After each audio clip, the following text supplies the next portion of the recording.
नमस्कार, आप देख रहे हैं आज तक। आपके साथ मैं। 5वें चरण का रण सोमवार को है। सोमवार को 9 जिलों की 52 सीटों पर मतदान होना है। लेकिन इस सब के बीच प्रधानमंत्री नरेंद्र मोदी और उत्तर प्रदेश के मुख्यमंत्री अखिलेश यादव के बीच जुबानी जंग छिड़ी हुई है। और ऐसा पहली बार नहीं है जब देश के प्रधानमंत्री और चुनावी राज्य के मुख्यमंत्री के बीच यूं बयानों के बाण चल रहे हों। ऐसा हमेशा से होता रहा है। हम तमाम राजनीतिक दलों के वरिष्ठ नेताओं से इस पर करेंगे चर्चा, लेकिन उससे पहले देखिए हमारी ये रिपोर्ट।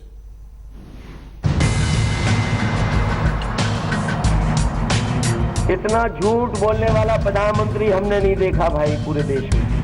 प्रधानमंत्री नरेंद्र मोदी पर बोलते बोलते उत्तर प्रदेश के मुख्यमंत्री की भाषा इतनी तल्ख हो गई कि वो अपने कद से, बद से और हद से बहुत आगे निकल गए। ये चुनाव है, इतना झूठ बोलने वाला प्रधानमंत्री हमने नहीं देखा भाई पूरे देश में। अगर किसी ने देखा हो तो बता दो। हमने तो नहीं देखा, और इतना बड़ा सपना दिखाने वाला भी प्रधानमंत्री नहीं देखा। अखिलेश यादव का ये बयान प्रधानमंत्री के उस बयान का पलटवार था जिसमें पीएम ने यूपी सरकार को झूठों की फैक्ट्री बताया था। हमारे देश में झूठ मूठ आरोप लगाने वालों की कमी नहीं है। अनाप शनाप बयानबाजी करने वालों की कमी नहीं है। हर दिन नया झूठ बोलने में माहिर लोगों की कमी नहीं है। झूठ फैलाना उसका भरपूर प्रयास भी होता है। इसके पहले पीएम और सीएम राजनीति में गधे पर जोरदार गदर मचा चुके हैं। हम तो इस सदी के बड़े महानायक से कहेंगे कि अब आप गुजरात के गधों का प्रचार मत करिए। मोदी पे हमला करो समझ सकता हूं, भाजपा पे हमला करो समझ सकता हूं, लेकिन बेचारे गधे के ऊपर आपको गधे का भी डर लगने लग गया क्या? अरे वो तो सैकड़ों किलोमीटर दूर है, आप इतने घबराते काहे हो? ऐसा पहली बार नहीं हुआ है जब पीएम और चुनावी राज्य के सीएम के बीच यूं जुबानी जंग तेज हुई। 2015 में पीएम नरेंद्र मोदी और सीएम अरविंद केजरीवाल के बीच ये जंग देखने को मिली थी। एकाध बार झूठ चल जाता है, एकाध बार लोगों की आंख में धूल झोंक करके कुछ पाना सरल हो जाता है, लेकिन बार बार लोगों की आंख में धूल झोंक करके कोई सफलता प्राप्त नहीं। और 2015 में ही बिहार विधानसभा चुनाव में तो राजनीति की मर्यादाएं ऐसी टूटी थी कि लोकतंत्र की प्रयोगशाला में डीएनए टेस्ट हो रहा था। भाइयों बहनों, तब मुझे लगा कि शायद डीएनए में ही कोई गड़बड़ है। तो आजादी की लड़ाई के जो मूल्य है, सहिष्णुता है, सद्भाव है, उनके स्वभाव में कहां से आएगा, इसलिए मुझे कोई उम्मीद नहीं है। और ठीक एक साल बाद यानी 2016 में जब पश्चिम बंगाल में चुनाव हुए तो प्रधानमंत्री और मुख्यमंत्री ममता बनर्जी के बीच भी ऐसी ही बयानबाजी देखने को मिली। और इस स्तर पर देखने को मिली कि लोकतंत्र के नाम पर भाषा की मर्यादाएं टूटी। अब सवाल ये है कि क्या किसी राज्य के मुख्यमंत्री पर प्रधानमंत्री को भाषाई स्तर पर गिरना चाहिए, या किसी मुख्यमंत्री को ये नहीं ख्याल रखना चाहिए कि विरोधी सहितर प्रधानमंत्री के पद की भी कोई गरिमा है। आज तक ब्यूरो। सवाल अब यहां पर यही है कि चुनाव प्रचार आप जरूर कीजिए, मुद्दों की बात आप अवश्य कीजिए, लेकिन ऐसा होता क्यों है कि हम मर्यादा भूल जाते हैं, अब शब्दों का इस्तेमाल करने लगते हैं और ये लड़ाई, ये जंग प्रधानमंत्री और मुख्यमंत्री तक जा पहुंचती है। हमारे साथ विभिन्न राजनीतिक दलों के बड़े नेता मौजूद हैं। सुधांशु त्रिवेदी जी, जो कि राष्ट्रीय प्रवक्ता बीजेपी के हैं, वरिष्ठ नेता, बहुत धन्यवाद सुधांशु जी। मीम अफजल जी, कांग्रेस के प्रवक्ता हमारे साथ हैं, वरिष्ठ नेता। मीम अफजल साहब, बहुत शुक्रिया, धन्यवाद आपका। केसी त्यागी, वरिष्ठ नेता, जनरल सेक्रेटरी जेडीयू के, बहुत धन्यवाद त्यागी जी। और जूही सिंह जी, समाजवादी पार्टी की प्रवक्ता, नेता, धन्यवाद जूही जी और स्वागत आपका। जूही जी, क्यों ना हम आपसे ही ये शुरुआत करें। क्या ये पहले और दूसरे फेज के बाद तीसरे फेज में समाजवादी पार्टी के पिछड़ने की खबरें हैं या बीजेपी के उत्तर प्रदेश में आगे बढ़ने की खबरें हैं जो अखिलेश यादव को विचलित कर रही हैं और वो इस तरह की भाषा, इस तरह के शब्दों का इस्तेमाल कर रहे हैं और सीधा निशाना प्रधानमंत्री को बना रहे हैं? और अगर ऐसा है तो क्यों, और क्यों इससे दूर नहीं रहा जा सकता? जूही जी। अंसारी जी, क्योंकि प्रधानमंत्री हमारे सांसद है, काशी के सांसद हैं और हमारे प्रधानमंत्री हैं, जिम्मेदाराना पद है और वो निरंतर असत्य वचन कर रहे हैं, निरंतर गलत आंकड़े दे रहे हैं, निरंतर उत्तर प्रदेश को बदनाम कर रहे हैं। एनसीआरबी के आंकड़ों के अकॉर्डिंग जो प्रधानमंत्री ने कहा कि 3000 रोज मर्डर होते हैं, 200 कुछ रेप होते हैं, गलत आंकड़े। उत्तर प्रदेश की कानून व्यवस्था बिल्कुल भी ऐसी नहीं है कि उसको हम वर्स्ट कह सके। 28वें नंबर 22वें नंबर पे हैं हम। ऊपर से कानपुर की बात करते हैं, कानपुर में जो रेल एक्सीडेंट हुआ था, कहते हैं कि उत्तर प्रदेश में रहने वाले लोग, उनके तार जो हैं वो कहीं आतंकवादियों से बॉर्डर पास जुड़े थे, जिनका प्रधानमंत्री एक्शन लेंगे। दूध के प्रोडक्शन में हम फर्स्ट नंबर हैं, अमित शाह कहते हैं कि हम दूध की नदियां बहा देंगे। तो भाषा से पहले प्रधानमंत्री अपनी मर्यादा को समझे। हम तो गंगा मां की कसम खा चुके हैं कि हमने बिजली का हिंदू मुस्लिम नहीं किया। प्रधानमंत्री कब गंगा मां की कसम खाएंगे ये भी बता दें, कसमें बहुत खाते हैं। तो मुद्दों की बात करें और हमें ऐसी कोई खबर नहीं है। हम अपने काम पे चुनाव लड़ रहे हैं और काम पर ही चुनाव लड़ेंगे। लेकिन अगर प्रधानमंत्री गलत भाषा उत्तर प्रदेश को बदनाम करेंगे, उत्तर प्रदेश के लोगों को बदनाम करेंगे, तो जवाब तो मिलेगा ही। जी, आपने हमारे सवाल का जवाब नहीं दिया और जो बात कह रही हैं आप, हम उससे सहमत हैं। नहीं, हम सहमत हैं, आप मुद्दों पर जरूर लड़ाई कीजिए, लेकिन क्यों आप ऐसे शब्दों, आपके मुख्यमंत्री ऐसे शब्दों का इस्तेमाल करते हैं जो हम भी अपने मुंह से नहीं निकालना चाहते? नहीं जूही जी, एक बार सब तीनों मेहमानों की बात सुन लेते हैं, उनकी राय सुन लेते हैं। जूही जी, उनकी राय सुन लेते हैं और उसके बाद चर्चा के लिए पूरा 1 घंटा हमारे पास है। हाँ, अफजल साहब आ रहे हैं आपके पास भी, हालांकि ठीक है आप लोग सहयोगी हैं। सुधांशु जी आपके पास आना चाहते थे लेकिन अफजल जी ने अपना हाथ उठा दिया। अफजल जी, आप अपनी बात पूरी कर लीजिए। क्या आपको लगता है कि भाषाई मर्यादा का ख्याल नहीं रखा जा रहा है और उसके लिए आपके सहयोगी अखिलेश यादव भी कहीं ना कहीं जिम्मेदार हैं, उन्हें भी संयम बरतना चाहिए?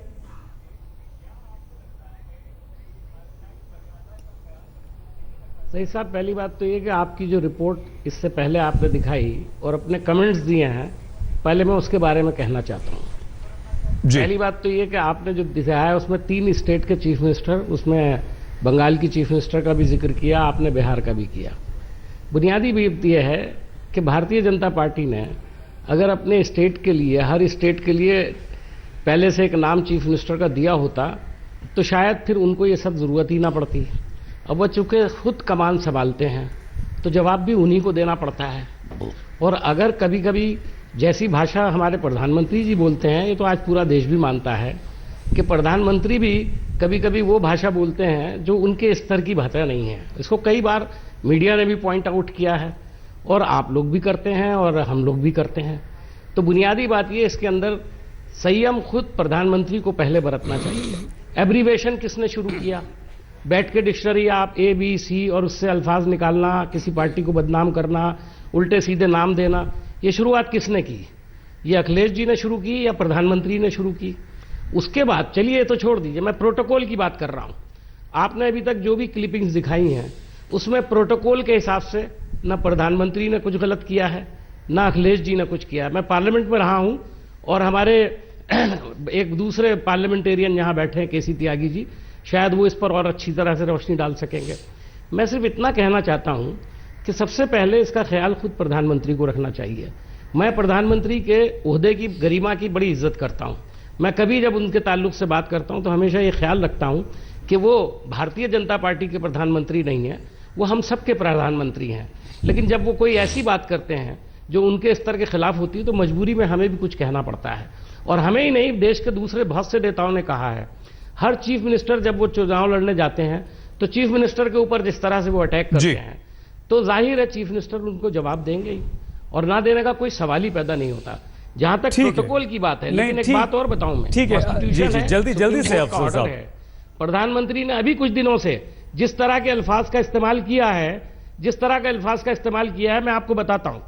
पहले चरण में उन्होंने कहा था सबसे ऊपर इंसान, दूसरे चरण में उन्होंने कहा मेरा भारत महान, तीसरे चरण में उनको अचानक याद आया किसान, तो उन्होंने कहा बदहाल है किसान, चौथे चरण में वो उतर आए शमशान और कब्रस्तान, और पांचवें चरण में अमित शाह साहब क्या कर रहे हैं, स्लॉटर हाउस बंद करेंगे, यानी गौ रक्षा की कमान संभाल रहे हैं।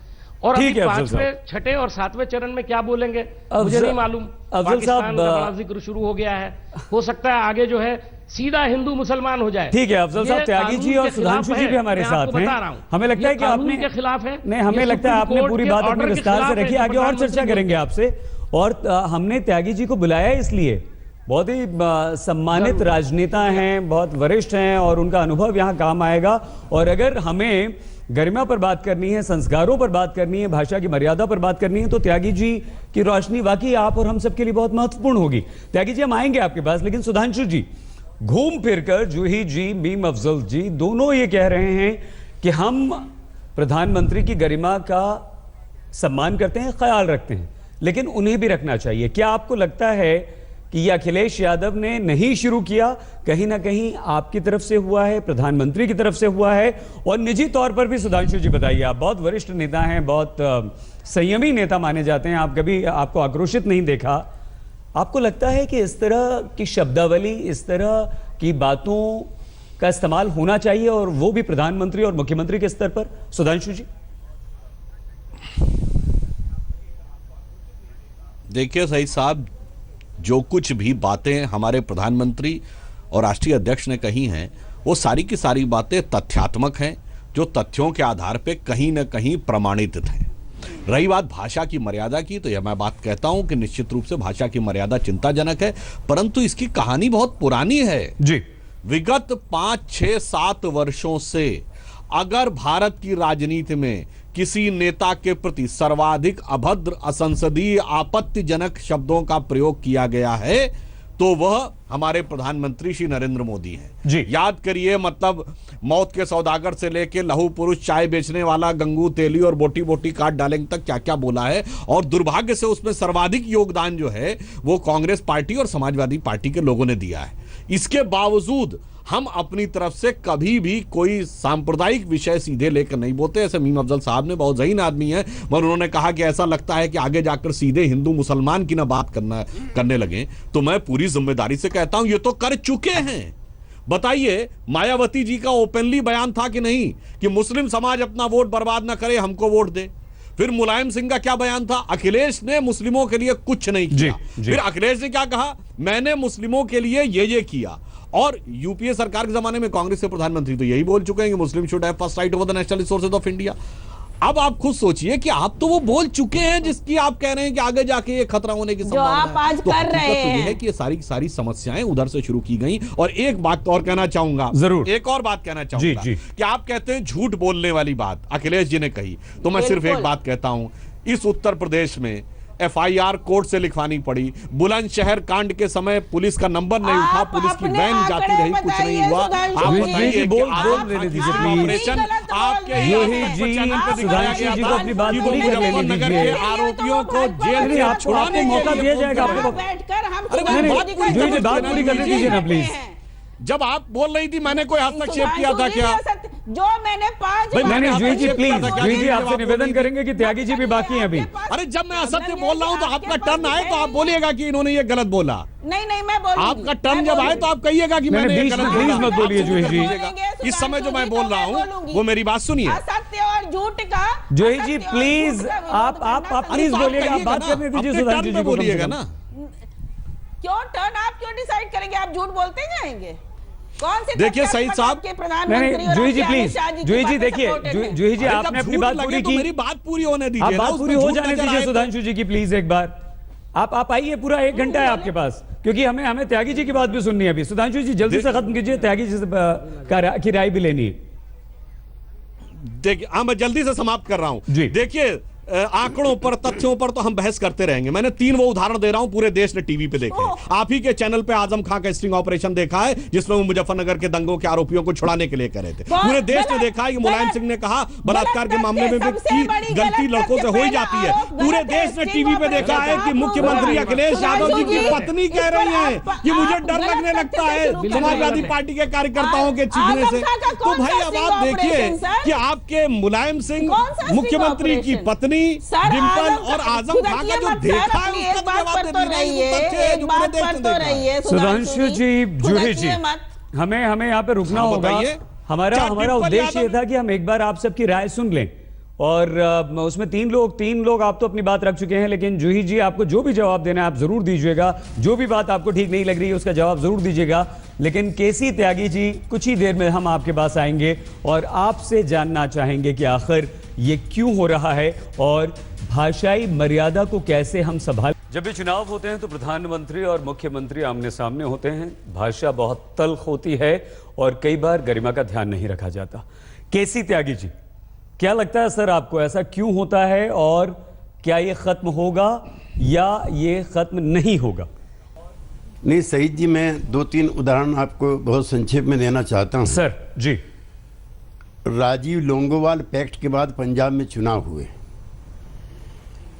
वहां पे अकाली दल जीत गया और कांग्रेस पार्टी हार गई। तो मैंने गरिमापूर्ण टिप्पणी सुनी है श्री राजीव गांधी की, स्वर्गीय राजीव गांधी की, कि चलो कोई बात नहीं, कांग्रेस पार्टी हार गई लेकिन देश जीत गया। एक दौर वो था जब हम जीते ना जीते राष्ट्रीय महत्व के मुद्दे जीत जाने चाहिए। दूसरा उदाहरण श्री अटल बिहारी वाजपेयी जी का है। लोकसभा में बहस के दौरान विपक्षी पार्टी के नेता ने उनको कहा कि आप झूठ बोल रहे हैं।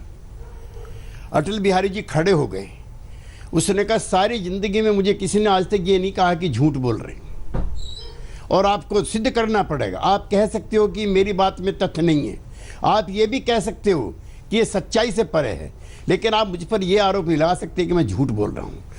मैंने 3 चुनाव, मैं खुद भी 6 लोकसभा के चुनाव लड़ चुका हूँ। 1971 का और 1977 का चुनाव तो बहुत कटुतापूर्ण तरीके से हुआ था जब हम लोग जेल से निकल कर आए थे, लेकिन इंदिरा जी के बारे में भी और संजय गांधी जी के बारे में भी गरिमापूर्ण टिप्पणियां होती थी विपक्ष की। दूसरा, मैं वीपी सिंह जी का उम्मीदवार था 89 में, जब राजीव गांधी वर्सेस वीपी सिंह बहुत तेजी और तलखी के साथ था, तो भ्रष्टाचार के मुद्दों पर खूब दबा के बहस हो रही थी। आडवाणी जी ने कहा है कि पहले ये जनसेवा थी और अब ये व्यवसाय हो गया। तो व्यवसाय में स्टेक भी बहुत हाई होते हैं, और जब व्यवसाय में स्टेक हाई होते हैं तो उनको बचाने के लिए, उनको सुरक्षित करने के लिए कई बार कई नेताओं की भाषाएं भी अमर्यादित हो जाती हैं। लेकिन मेरे तीनों पैनलिस्ट जो मानते हैं कि इस तरह की भाषा का इस्तेमाल प्रधानमंत्री या मुख्यमंत्री के दावेदारों को या मुख्यमंत्री या प्रधानमंत्रियों को नहीं करना चाहिए। सर, हम आपसे आपके और अनुभव पूछेंगे और हम निवेदन करेंगे जूही जी से, मीम अफजल जी से और सुधांशु जी से कि केसी त्यागी जी ने ये तीनों उदाहरण दिए हैं, इनको ध्यान में रखते हुए अब हम चर्चा को आगे बढ़ाएंगे कि क्यों हम अपनी मर्यादा, अपनी गरिमा खोते जा रहे हैं। हमारे नेताओं की जो जुबान है वो बेलगाम हो रही है, वो भाषा की मर्यादा भूल रहे हैं, और न सिर्फ उत्तर प्रदेश के चुनाव में नेता बल्कि प्रधानमंत्री और मुख्यमंत्री भी अब आमने सामने हैं। और ऐसा पहले के कई चुनावों में प्रधानमंत्री और मुख्यमंत्रियों के बीच होता रहा, जिसका जिक्र हमने किया। लेकिन त्यागी जी ने बहुत अच्छे उदाहरण यहां पर दिए जो एक स्टैंडर्ड सेट करते हैं। जूही जी, आपको सुधांशु जी की कई बातों पर आपत्ति थी, आप उनकी बातों का जरूर अब जवाब दीजिए। और अब अफजल साहब और सुधांशु जी, आप अगर आपको लगता है तो बीच में उन्हें रोकिए, आप बात कर सकते हैं, क्योंकि चर्चा में अब हम वो दौर शुरू करते हैं जहां आप एक दूसरे को काट सकते हैं, उनकी बात कर सकते हैं। लेकिन ये भी जूही जी बताइएगा कि क्या ये जरूरी है जो आपके मुख्यमंत्री ने प्रधानमंत्री के बारे में जिन शब्दों का इस्तेमाल किया है, क्या उस भाषा से जूही जी बचा नहीं जा सकता था? काशी के सांसद हैं और भगवान शिव की वो भूमि है। काशी के सांसद जब ये नहीं सीख पाए कि असत्य वचन नहीं करना चाहिए, और वही भोलेनाथ हम लोग को सिखाते हैं कि असत्य वचन बर्दाश्त भी मत करो। अरे हम मर्यादा की बात कर रहे हैं, झूठ और सच की बात नहीं है जूही जी। मर्यादा आप मर्यादा में हमें बांध कर क्या कहा हमारे मुख्यमंत्री ने? यही तो कहा कि वो झूठ बोल रहे हैं। क्या वो झूठ नहीं बोल रहे हैं? क्या वो तथ्यों को तोड़ मरोड़ नहीं रहे हैं? त्यागी जी ने क्या उदाहरण दिया था अटल बिहारी वाजपेयी का, जूही जी? अभी आप किसी को झूठा बोल देते हैं और बोलते हैं कि हम झूठा बोलेंगे। अरे और क्या शब्दों की कमी है? क्या मिसालों की कमी है आपके पास? त्यागी जी का समय होगा, त्यागी जी पार्लियामेंट में बात कर सकते हैं और पार्लियामेंट में भी इस प्रधानमंत्री के कुछ अंश नहीं, इसका मतलब हम पार्लियामेंट से बाहर होंगे तो किसी भी तरह की भाषा का इस्तेमाल करेंगे जूही जी? पार्लियामेंट में भी इनकी भाषा के कुछ अंश अभी ही हटाए गए हैं, हमारे माननीय काशी के सांसद जी के ही। ये भी उदाहरण त्यागी के सामने ही है, त्यागी जी के सामने। मुझे कोई गुरेज नहीं है, उत्तर प्रदेश की जनता बहुत मर्यादापूर्ण है, लेकिन आप गलत बयानी क्यों करेंगे? लेकिन आपके मुख्यमंत्री की भाषा की बात यहाँ पर हो रही है जूही जी।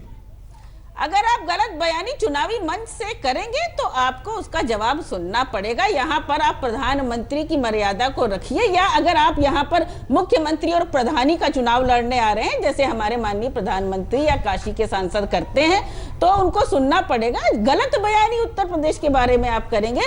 और एक आजम खां के स्टिंग ऑपरेशन की रेफरेंस हो रही थी, आजम खां का कोई रोल किसी भी राइट में नहीं था। सुधांशु त्रिवेदी यदि प्रूव कर दे तो अच्छा ही है, इनकी सरकार है, सीबीआई इंक्वायरी करा ले। चाहेंगे अफजल साहब आप? जूही जी बिल्कुल इसे जस्टिफाई कर रही हैं कि अगर कोई हमसे कुछ कहेगा तो हम जवाब देंगे, हम भाषा की मर्यादा का ख्याल नहीं रखेंगे। लेकिन एक नेता होने के नाते, आप एक इंसान होने के नाते, एक भारतीय होने के नाते, क्या आप लोगों का फर्ज नहीं बनता कि कम से कम हम मर्यादा का ध्यान रखें, दूसरे को बुरा ना लगे और एक स्वच्छ राजनीति हो?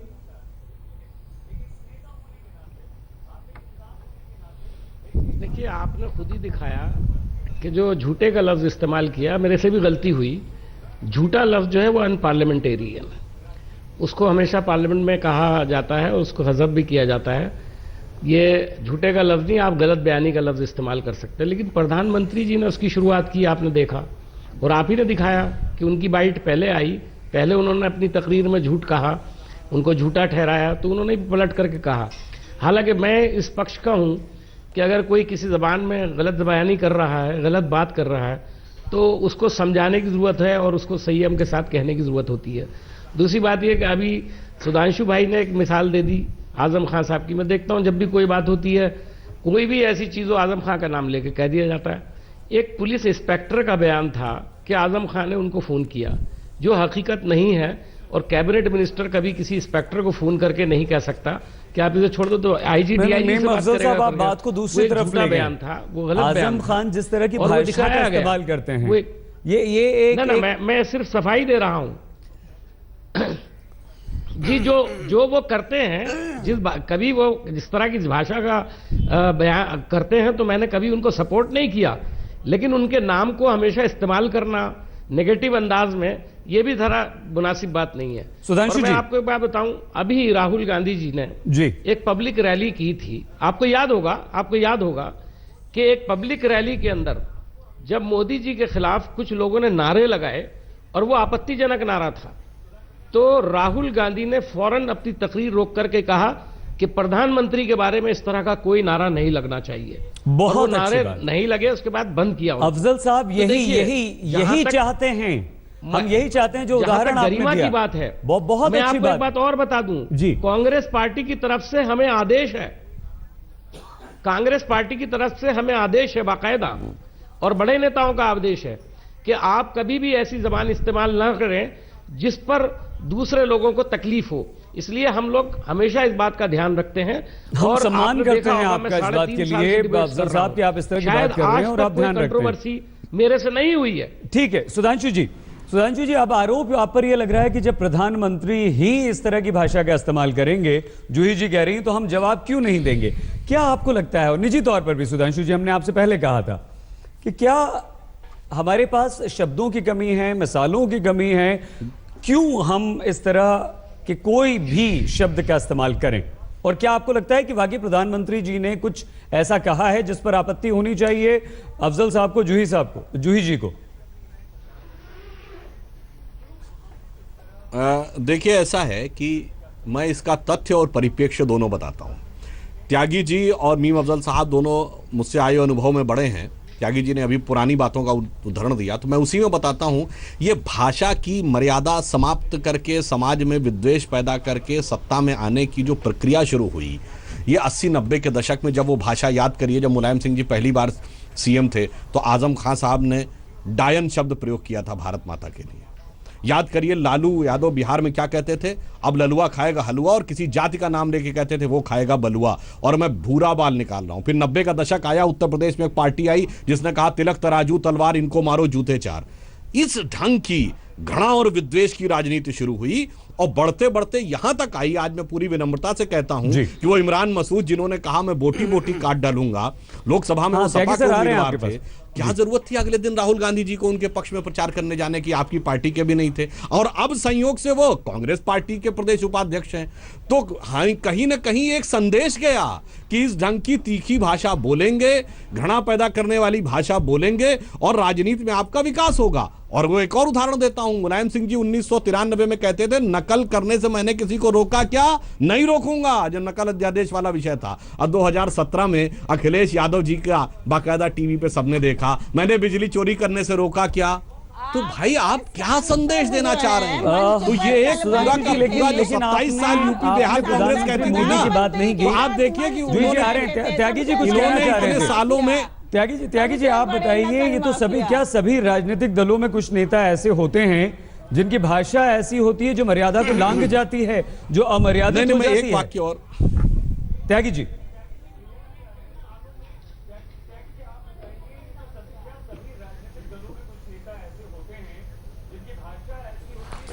नहीं सही साहब, ये 90 के बाद ज़्यादा शुरू हुआ।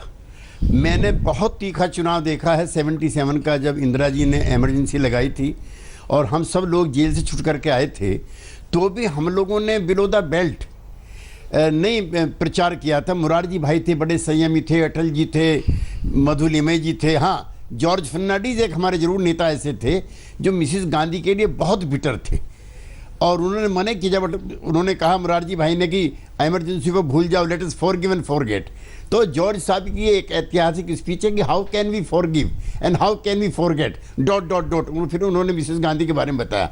लेकिन ये मंडल के बाद जब कमंडल की पॉलिटिक्स हमारे भाई बीजेपी के प्रवक्ता जी की मूल पार्टी ने शुरू की, तेल लगाओ डाबर का, नाम मिटाओ बाबर का, जिस हिंदू का खून ना खोला खून नहीं वो पानी है, जो नारे 91 के, वो भी आप सुधांशु जी विद्वान व्यक्ति हैं, वो भी आप याद करो, उसमें भी धार्मिक ध्रुवीकरण हो रहा था, और जो धार्मिक ध्रुवीकरण हो रहा था उसके जरिए भी वोटें बटोरी जा रही थी, और एक संप्रदाय विशेष को निशाना मुलायम सिंह जी एक पक्ष में थे। मैं उन दिनों मुलायम सिंह जी के साथ था, मुझे कोई अफसोस नहीं है कि उन्होंने उन कार सेवकों पर गोली चलाने के लिए उनको मजबूर होना पड़ा कि जो मामले अदालत में है उसको कोई व्यक्ति अपने हाथ में कैसे लेगा। लेकिन मुलायम सिंह जी ने भी उस राजनीति को आगे बढ़ाने का काम किया जिसको आप कह रहे हो, लेकिन मुलायम सिंह जी ने आपके सवाल का तीखा जवाब दिया था। और हम कसम राम की खाते हैं, मंदिर वहीं बनाएंगे, तो ये तो कोर्ट तय करेगा मंदिर कहां बनेगा। तो ये जो 91 के दौर में आपकी पार्टी के द्वारा और फिर गुजरात के चुनाव में जो वर्तमान मुख्यमंत्री हैं उन पर भी आरोप विपक्ष ने लगाए, लेकिन गोधरा कांड के बाद उन्होंने भी वो शब्दावली शुरू करी जिसका उन्होंने अब दिल्ली में विस्तारीकरण किया है। भाइयों बहनों, अगर मैं चुनाव हार गया तो कराची में पटाखे छूटेंगे। नीतीश कुमार राष्ट्रीय हैं, लालू जी राष्ट्रीय हैं, सोनिया जी राष्ट्रीय हैं। अगर उनकी पार्टी बिहार में चुनाव जीत जाती है तो मुझे आपसे मैं पूछना चाहता हूँ, इस्लामाबाद में क्यों तालियां बजेंगी या इस्लामाबाद में क्यों पटाखे छूटेंगे? पटाखे तो उस दिन अमृतसर में छूटे अकाली दल के लोगों ने। त्यागी जी, सुधांशु जी आपकी बात का जवाब देना चाह रहे हैं और कुछ कहना भी चाहते हैं, तो हमें यहाँ रुकना है कुछ देर के लिए। जैसे ही लौटेंगे सुधांशु जी आप अपनी बात शुरू कीजिएगा, और जूही जी, अफजल साहब आप भी उसमें शामिल हुई। भाषाई मर्यादा पर बात कर रहे हैं, किस तरह से प्रधानमंत्री और मुख्यमंत्री एक दूसरे के प्रति भाषा का इस्तेमाल कर रहे हैं जो मर्यादा लांघ रही है। सुधांशु जी, त्यागी जी ने एक अच्छी बात कही, क्षमा। जॉर्ज फर्नांडिस का उदाहरण भी दिया, और क्षमा सबसे बड़ा धर्म होता है, तो हम सब भारतीय मानते हैं। क्या आपको नहीं लगता कि अगर कोई दूसरा कुछ भी कह रहा है, अगर हम संयमित हैं तो वो अपने आप चुप होगा और जनता भी समझेगी, देखेगी कौन क्या कह रहा है?